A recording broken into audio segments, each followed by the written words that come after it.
En 1999 se estrenó la película The Green Mile, o Milagros Inesperados, como fue llamada en Latinoamérica.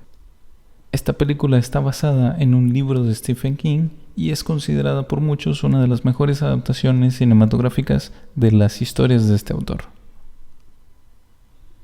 En lo personal me encanta esta película, y después de leer el libro entendí que, si bien son pocas y a veces sutiles las diferencias u omisiones, nos ayudan a comprender mejor lo que sucede en la película y a extender el universo de la misma. Por si han visto la película pero no han leído el libro, aquí les contaré cuáles son las principales diferencias entre el libro y la película The Green Mile. You are not going to believe this. En el libro la historia no sucede de manera cronológica como en la película, y se cuentan varios aspectos de la vida de Paul en el asilo, que en la película no se abordan. La historia contada en la película se desarrolla en una prisión en Luisiana, mientras que en el libro la prisión está en Georgia. En la película, Paul conoce a John Coffey en la prisión en el año de 1935, mientras que en el libro sucede en 1932. Este cambio fue para poder incluir en el filme una escena de la película Top Hat, que se estrenó en 1935. La razón de incluir dicha película se debe a otra diferencia en la forma en cómo Paul comienza a contar su historia. En la adaptación de cine podemos ver que Paul comienza a contarle su historia a Elaine luego de llorar al ver la escena de baile en la televisión del asilo. En el libro, Paul decide escribirle su historia a Elaine sin algún detonante aparente. En el libro se menciona que en la Milla Verde trabajan guardias fijos, que son los protagonistas de la película, y guardias temporales. Los guardias fijos son Paul, Brutus Howell, Percy Whitmore, Dean Stanton, Harry Terwilliger y Jack Van Hey, que es quien opera el cuarto de control de la silla eléctrica. Si bien los guardias temporales en el libro tienen una participación menor, en la película prácticamente no aparecen. En el libro, al ratón lo llamaron los guardias Willy, el del barco de vapor, por el cortometraje clásico de Mickey Mouse donde aparece navegando un barco. Nunca se especifica en la película la razón por la que Delacroix es sentenciado a muerte. En el libro se detalla que fue sentenciado a muerte después de que violó a una mujer, la metió a una casa y la incendió, matando también con esto a 6 personas, entre ellas 2 niños. Tampoco se aclara el crimen de Arlen Bitterbock, que es otro de los prisioneros que vemos en la película. En el libro se menciona que fue sentenciado a muerte por el asesinato de un hombre en una discusión por un par de botas. Durante la escena en la que John Coffey cura a Paul de su infección, en el libro entra a la celda a pedido de John y en la película se para frente a la celda cerrada, lo que parece más adecuado y lógico dado el tamaño de John. Si bien en la película la ejecución de Dell parece lenta y dolorosa, en el libro es todavía más gráfica. Por ejemplo, se le derriten los ojos y se escurren por su cara.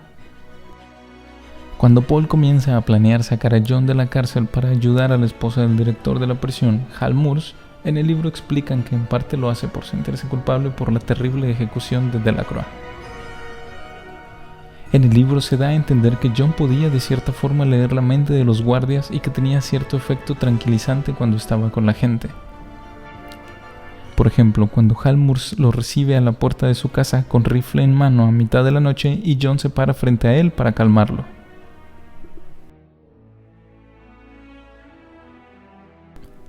Después de ayudar a la esposa de Moores y regresar a la prisión, cuando sacan a Percy del cuarto de seguridad, en la película le dicen que esperan que haya aprendido su lección, pero en el libro lo amenazan en caso que los acuse, diciendo que lo buscarían, lo violarían y lo golpearían. Inmediatamente después, cuando Percy mata a Billy the Kid, en el libro le dispara estando este dormido. En la película le dispara después de que este se burlara nuevamente de él. En la película el oficial a cargo de la ejecución de John es Paul, y este le dice a su esposa la frase: "Por primera vez creo que corro el riesgo de ir al infierno".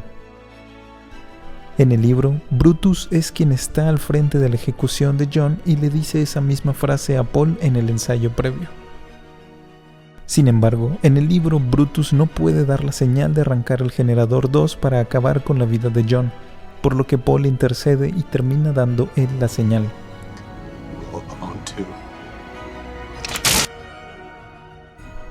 En la película, ya casi al final del relato del pasado, Paul encuentra al ratón en la Milla Verde y lo lleva consigo, dando a entender que lo cuida hasta su vejez en la época actual, cuando lo guardaba en un cobertizo cerca del asilo. En el libro, el ratón desaparece después de la ejecución de Dell y reaparece en el asilo donde estaba Paul, muchos años después. Si bien en la película no se menciona, en el libro aparece Brad Dolan, uno de los enfermeros del asilo que era abusivo y maltrataba a Paul, recordándole a Percy. Paul menciona que él y Brutus pidieron ser transferidos a la correccional de menores luego de la ejecución de John, pero no dice nada sobre el destino de los otros personajes. En el libro se menciona lo siguiente: Brutus muere 25 años después de la ejecución de John de un ataque al corazón. Dean pidió ser transferido a otro bloque de la prisión, ya que la ejecución de John también fue la última en la que pudo ser parte, muriendo 4 meses después asesinado por un recluso. Harry Terwilliger muere en 1982 con casi 80 años. Percy nunca se recupera del estado en el que lo dejó John y fue paciente del Instituto Mental Briar Ridge hasta que se quemó en 1944. Sobrevivió al incendio y falleció posteriormente en 1965.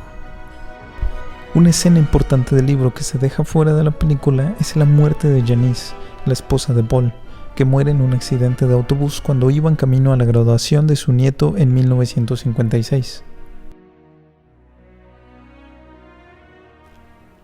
Por último, al final de la película el ratón todavía está vivo, pero al final del libro el ratón muere, 64 años después de que John lo reviviera.